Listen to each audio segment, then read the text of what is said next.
Hola amigos, les doy la bienvenida a este episodio del podcast en el que abordaré un tema extremadamente delicado y doloroso para mí, como sé que para muchos, y es el trauma del abuso sexual. Muchas personas han sufrido esta terrible experiencia y las consecuencias pueden ser realmente devastadoras. Exploraremos juntos el trauma específico que genera una violación, un abuso, y cómo podemos comenzar el camino real hacia la sanación. Yo soy Susana López, fisioterapeuta, terapeuta transpersonal, mentora de salud mental y emocional, y he creado este espacio como parte de mi propio proceso de sanación emocional de todo tipo de heridas, desde heridas de infancia, heridas de abuso, heridas de toda índole, que iremos episodio a episodio abordando para compartirles así cómo las he vivido, qué camino tuve que recorrer y cómo logré encontrar esas herramientas precisas que realmente me brindaran ese alivio a ese estado constante de agonía que produce el vivir desde las heridas. Primero, ¿qué es el trauma? Para poder entender luego lo que quiere decir el trauma de un abuso o de una violación. El trauma es una respuesta emocional y física muy intensa a un evento que amenaza nuestra vida, nuestra integridad física o nuestra integridad psicológica. El trauma de una violación afecta de muchísimas maneras y de forma terrible, porque afecta en la violación a la integridad física, ese sentimiento de invasión, de vulnerabilidad, en la violación de la confianza, porque hay una dificultad que se crea con un hecho real que nos impide confiar en los demás y en nosotros mismos, el sentimiento de culpa y de vergüenza, a pesar de que no fue culpa de la víctima. La sociedad muchas veces se ha encargado de poner sobre los hombros de la víctima la responsabilidad de lo ocurrido. El miedo constante a la violencia, a la intimidad con otro ser humano, a sentir que estás más a salvo estando solo, y lo que te lleva también al aislamiento social. Hay consecuencias a largo plazo que son mucho más fuertes que pues yo vivo muchas de estas, como son el trastorno de estrés postraumático, que viene con esos flashbacks de imágenes que llegan a tu mente supremamente vívidas, que cuando llegan no las vives como recuerdos pasados, sino pareciera que estuvieran sucediendo en ese mismo instante y que tu vida estuviera girando alrededor de un mismo bucle en el que, sin que tú invites a esos pensamientos, ellos llegan, se apoderan de ti con el miedo, te generan pesadillas, te generan un estado de hipervigilancia permanente y evitación, no solo a situaciones, sino a tener contacto con el mundo en general, porque pierdes así la capacidad de confiar. Problemas de salud mental como la depresión, la ansiedad, los trastornos de la alimentación, problemas físicos como son los dolores crónicos, los trastornos del sueño, impacto en las relaciones interpersonales, porque se dificulta establecer relaciones íntimas saludables. Y también va a tener unas implicaciones ese trauma en el cuerpo y en la mente. En el cuerpo se puede ver reflejado como tensión muscular, problemas digestivos, alteraciones de sueño, como te comentaba anteriormente, respuestas emocionales como la ansiedad, el miedo, ira, tristeza, culpa, vergüenza, pero sintiéndolas de un modo exponencial, de un modo casi que irracional. Y respuestas cognitivas como son las dificultades para concentrarnos y tener pensamientos intrusivos o incluso disociación. Ahora, quiero compartirte mi experiencia personal en esta terrible herida, tanto de abuso como de violación. Y es algo que en mis 46 años que estoy por cumplir, solo mencionado 2 veces.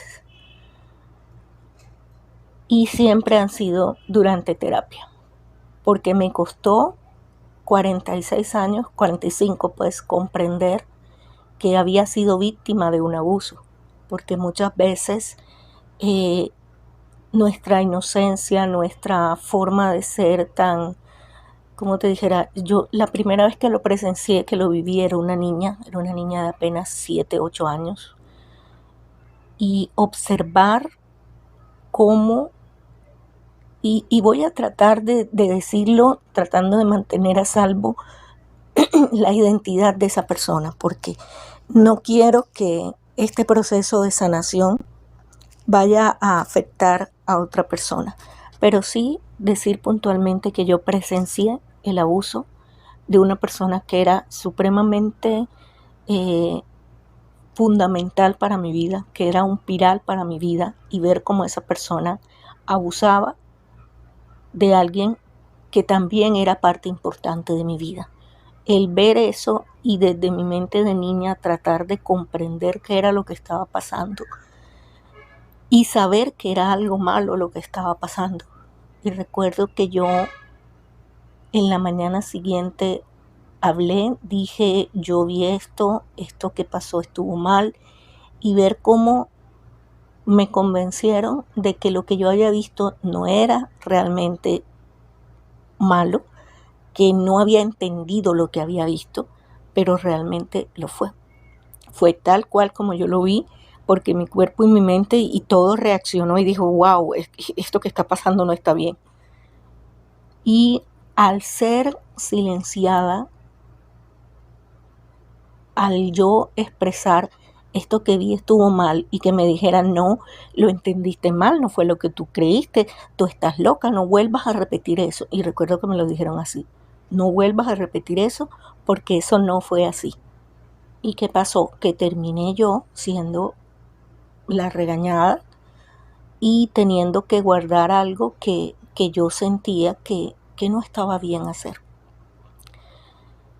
Eso quizás, y también el hecho de haber crecido con esa herida tan fuerte del rechazo y el abandono por parte de mi padre, me llevó a esa necesidad desesperada y constante de sentirme amada, de sentirme cuidada. Yo quería a toda costa encontrar alguien que me amara, me aceptara tal cual como yo era, me protegiera, me brindara amor. Y comprendo ahora que lo que yo realmente estaba buscando no era una pareja, era mi padre. Pero ¿cómo vas a encontrar a tu padre en una pareja de tu misma edad? Es supremamente difícil.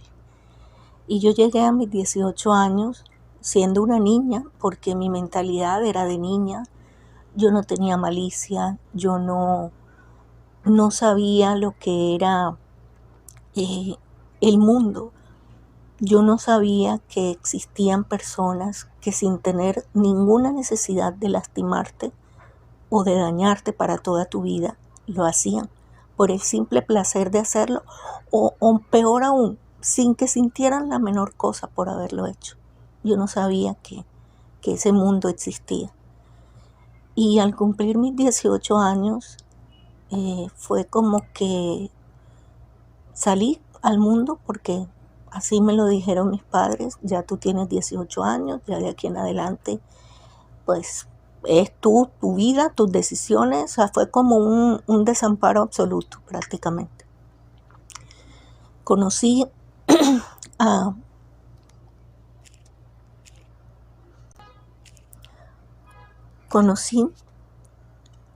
a este chico que durante muchos años lo llamé el innombrable, porque realmente no era capaz ni siquiera de pronunciar su nombre porque me destrozaba el alma. Y continuaré llamándolo aquí el innombrable. Lo conocí, me pareció una persona físicamente muy atractiva, tenía una habilidad de de engatusar con sus palabras. Y cuando menos me di cuenta, ya yo estaba en una relación romántica con él, o al menos eso era lo que yo creía. Al principio todo fue pues normal, si se puede decir. Yo me sentía bien, me sentía a salvo, era detallista, era cariñoso, era comprensivo y no era más que una fachada. Y fue muy doloroso, muy fuerte cuando me di cuenta que esa fachada se caía. Porque si yo hubiera sabido, hubiera percibido señales eh, de que era algo malo para mí, pues yo me hubiera alejado. Pero también es cierto que cuando tú has crecido en un ambiente tóxico, en donde has sido herido, maltratado, esas banderas rojas a veces las dejamos pasar por alto.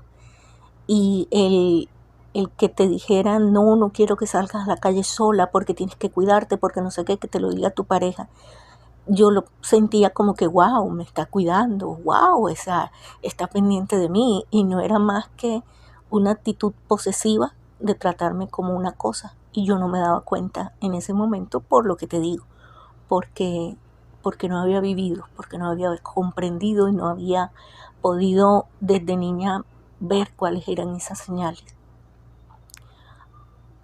No llevábamos ni siquiera un mes y medio, yo creo que ni siquiera mes y medio llevábamos. Yo acababa de cumplir mis 18 años, yo pues cumplo en agosto 30, estoy ahorita muy cerca de cumplir. Y ya había pasado la fecha de mi cumpleaños, como por 15 días, y él me invitó a que fuera a su casa. Yo fui pues tranquila, normal, era mi novio, era mi pareja. Y lo que viví fue algo sinceramente espantoso, porque recuerdo que llegué, me llamó la atención que estaba él solo en la casa, que cuando entré a la sala prácticamente todos los muebles estaban corridos y y me cuesta muchísimo hablar de esto todavía, de verdad. Estoy haciendo todo lo posible por no llorar, pero quiero contarlo porque quiero que se sepa y que las personas que no han podido contarlo sepan de la importancia de ponerle voz, de poder sacarlo, para que así puedan comprender que no es culpa ni vergüenza lo que deban sentir. En fin, cuando entro y miro, en la sala había una colchoneta, de esas colchonetas viejas, que parecía de las que ya pone uno ya para botar. Era lo que había en el suelo. Me llamó la atención, yo dije, bueno, será la colchoneta del perro, aunque yo nunca no he visto perro en esta casa, en fin. Y recuerdo que no estaba solo en la casa él, estaba con uno o dos amigos, pero la disposición de la casa era de tal forma que en la sala podíamos estar nosotros dos, mientras sus amigos estaban en otro cuarto, como a 2 cuartos de distancia de la sala donde estaba yo. Empezamos a hablar, empezó todo normal, empezaron besos, hasta ese punto todo normal. Y como todo era normal, yo no me di cuenta en qué momento las cosas empezaron a subir su nivel de intensidad. Quiso empezar a tocarme, yo pues inicialmente me bloqueé porque a pesar de tener los 18 años cumplidos, yo nunca había tenido ningún tipo de intimidad más allá de besos con ninguna persona. Y me quedé congelada. Recuerdo que le dije yo no quería seguir. Me hablaba, me convencía, yo insistía en que yo no quería, que me dejara quieta. Y no me escuchó. En ningún momento me escuchó. Hizo lo que quiso conmigo. Yo me quedé congelada. Yo recuerdo que yo lloraba, pero era como si mi cuerpo no pudiera moverse. Era en mi mente tratando de entender qué estaba pasando. Y recuerdo que le pregunté, ¿qué me está pasando? Y él me miró, me contestó que estaba teniendo relaciones conmigo. Yo lloré, traté de golpearlo y quise gritar, pero recordé que en, en la casa estaban sus otros 2 amigos y sentí un terror inmenso de que si yo gritaba ellos pudieran entrar y Dios sabe lo que hubiera pasado.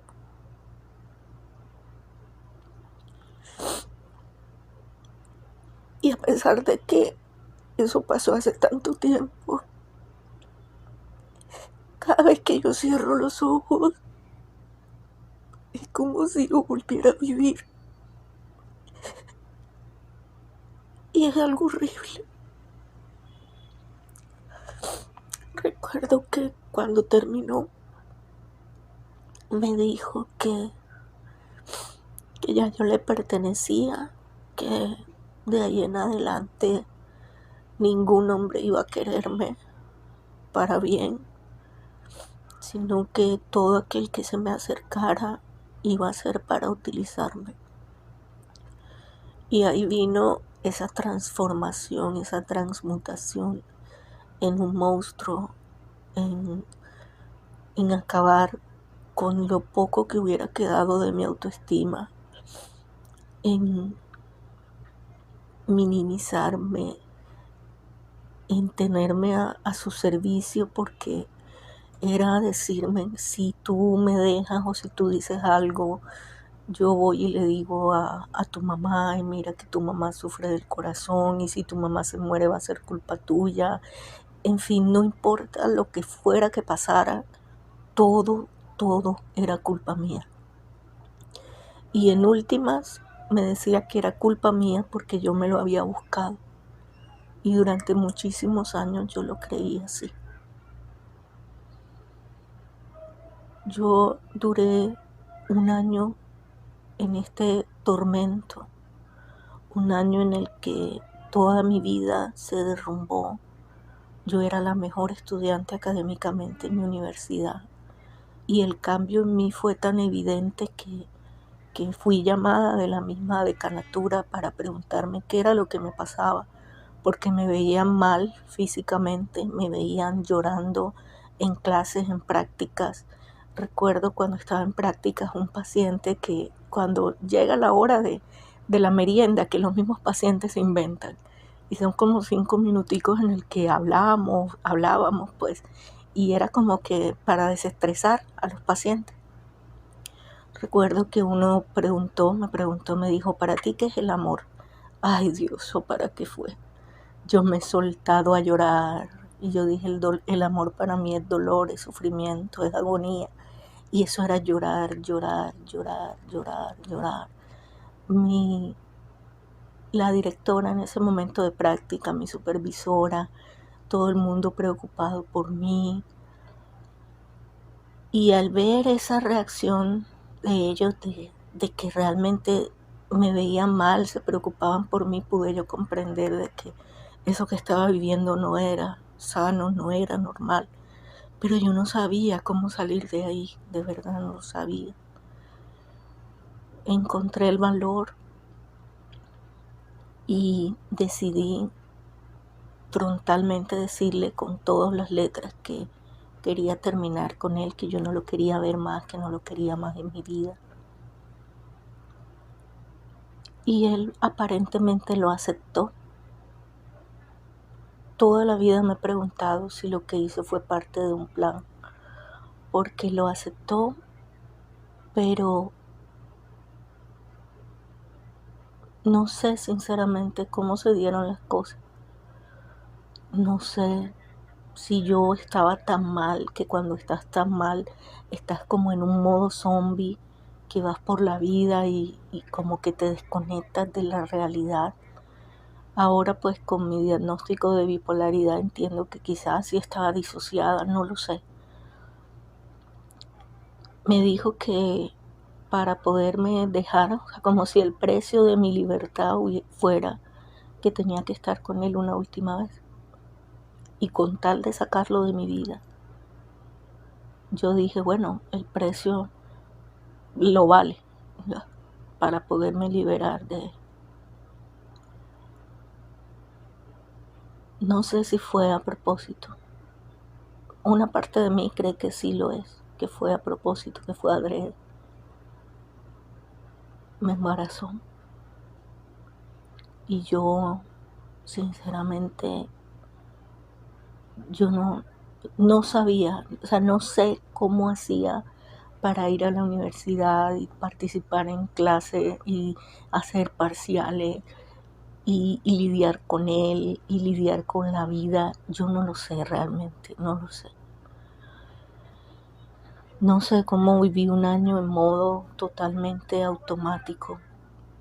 Y recuerdo que cuando me enteré que estaba embarazada, yo estaba feliz, de verdad estaba feliz por el hecho de tener una vida en mí, no pensando en quién era su padre ni nada, sino por el hecho de ser mamá. Y lógicamente le dije que quería tener el bebé. Él me dijo que no.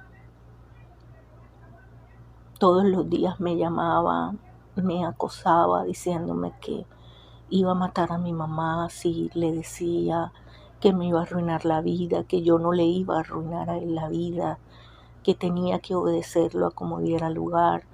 Y llegó un momento en el que me sentí tan abrumada, tan mal, tan desesperada, tan acorralada, que intenté quitarme la vida, porque para mí que era más fácil eso que pensar en dejar de tener ese bebé. Yo dije, si me voy, me lo llevo conmigo. Y bueno, ese intento no funcionó, por eso estoy aquí. Y ver que quedé en sus manos y en su retorcida mente enferma hasta el día en que le dio la gana, cuando un día se levantó y dijo, ya me cansé, ya quiero otra víctima y me mandó como decimos acá en Colombia, me mandó al carajo. Y quizás en ese momento yo dije, por fin salí de esto, ya no va más. Y creí que esa pesadilla por fin iba a quedar allí. Pero lo que hice fue enterrar todas esas vivencias, todos esos sentimientos, todas esas experiencias. Y nunca le puse el nombre de lo que realmente había sucedido. Nunca lo había visto de la manera como debía llamarse, que yo había sido violada, que yo había sido abusada física, emocionalmente, que había sido golpeada, que una persona me había hecho pedazos la vida. Mi mente no podía aceptar esa idea y por eso cuando yo me acerco a la psicóloga que inicio mi proceso de sanación, empecé por las heridas de infancia, por eso el podcast empieza allí con las heridas de infancia, porque en mi mente cuando yo estoy hablando con ella y le digo, mis heridas son estas, estas y estas, y me pasó esto, pero no, ya eso del abuso, de eso que sucedió con este muchacho, ya eso se superó. Y ella me miró y me preguntó, ¿estás segura que se superó? Y eso, wow, fue un tsunami de flashback, de pesadillas con él nuevamente haciendo las cosas que hacía. No, eso fue sinceramente espantoso de vivir. Pero me hizo comprender que solo contando la historia como fue, que solo poniéndole el nombre como fue, que fui violada, que fui abusada en más de 7 oportunidades por esa persona, que me destruyó la autoestima, que me destruyó la vida. Solo cuando pude ponerle esos nombres y ver la historia real, no la que yo había escondido porque era demasiado densa para mí, para poder siquiera observarla o aceptarla, fue que yo realmente empezaba a sanar. El comprender que no era mi culpa, que yo no tenía por qué sentir vergüenza. Y aquí está la importancia de entender que la culpa es un mito, que nunca es tu culpa. ¿Cómo tú vas a querer para ti vivir una situación tan espantosa como esa? En la importancia de romper el silencio, de hablar sobre lo ocurrido con tu familia, con un profesor, con un psicólogo, con alguien en quien puedas confiar. Tienes que decirlo, porque solo cuando lo dices es que esa persona pierde ese poder sobre ti, porque esa persona a quien le estás contando te va a decir, wow, pero estás viviendo una situación de abuso y tú no te dabas cuenta, porque estas personas tan enfermas tienen una capacidad de manipularte y de torcer la realidad que es aterradora. Y son unos cazadores expertos porque buscan a esos seres inocentes.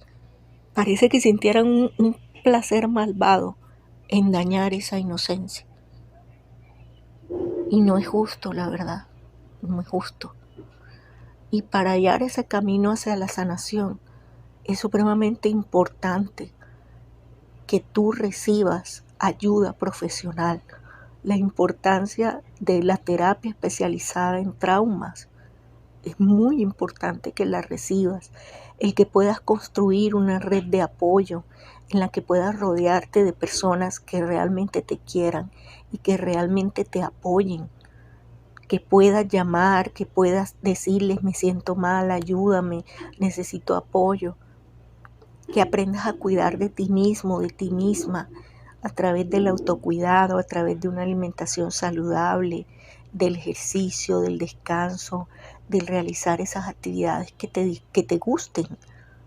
Yo encontré la manera de sanarme dándome voz, escuchándome a mí misma cómo lo viví. Yo nunca había hecho eso. Yo repetía en mi mente la historia y los flashbacks y la angustia, pero nunca me había escuchado a mí misma cómo lo viví, cómo eso me hizo sentir como el ser con menos valor de este mundo. Yo no sentía que yo valía como ser humano, yo no sentía que valía nada como mujer, yo no sentía que valía nada, que mi vida no tenía ningún sentido. Y cómo una persona puede llevarte a pensar eso. No podemos darle poder a una persona así. Y la manera de poder superarlo precisamente es hablando, hablando, dándonos voz.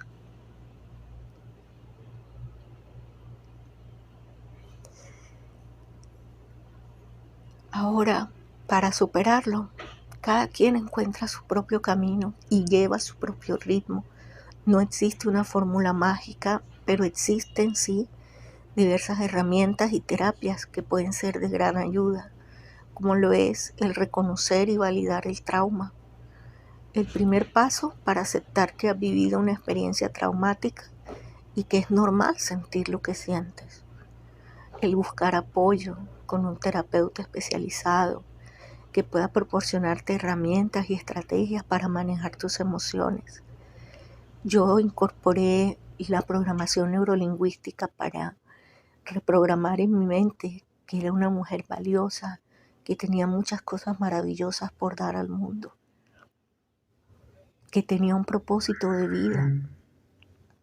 Están también los grupos de apoyo para que puedas conectar con personas que han vivido experiencias similares a la tuya, escuchar historias, apoyarte si es posible en amigos y familiares.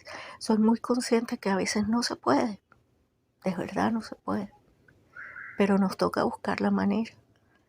desarrollar habilidades de afrontamiento para cuando lleguen esos flashbacks en ese estrés postraumático, como lo son las técnicas de respiración profunda, de meditación, de visualización guiada, el mindfulness, que es concentrarse en el presente para reducir esa ansiedad cuando vengan esos flashbacks, llevar un diario personal para que puedas expresar tus emociones a través de la escritura creativa también es muy bueno.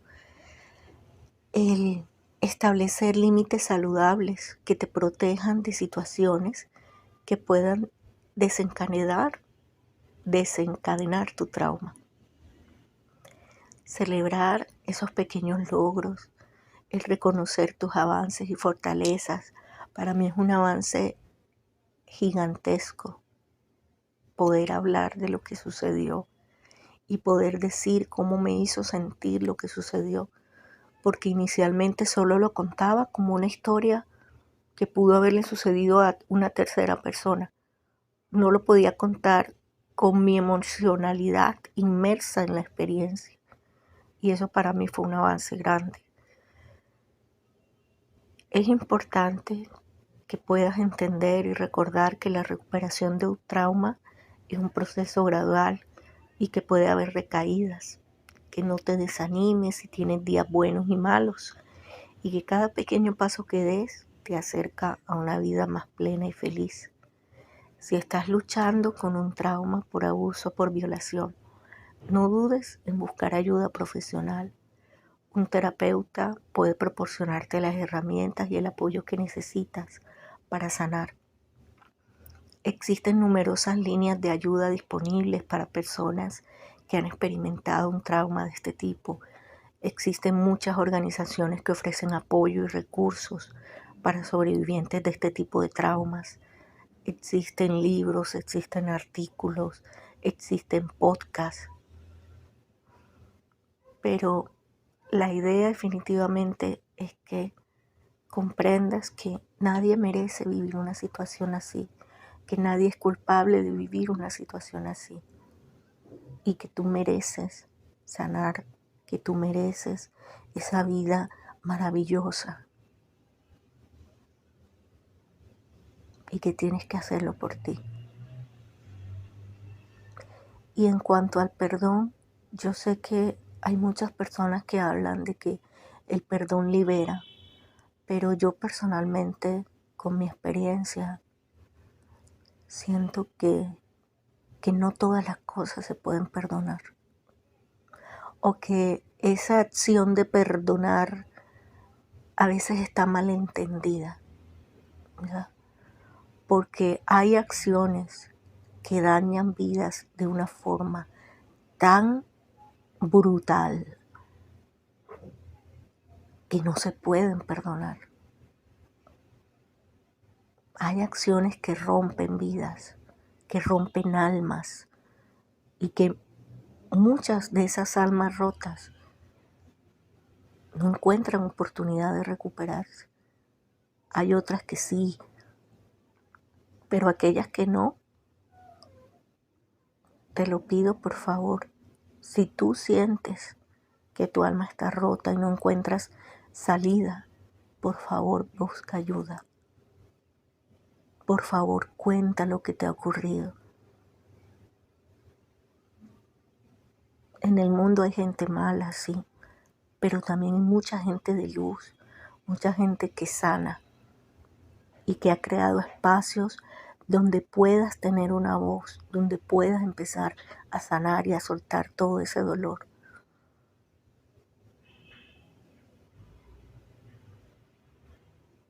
Escríbeme aquí en tus comentarios si tú lo has vivido, si conoces a alguien que lo ha vivido.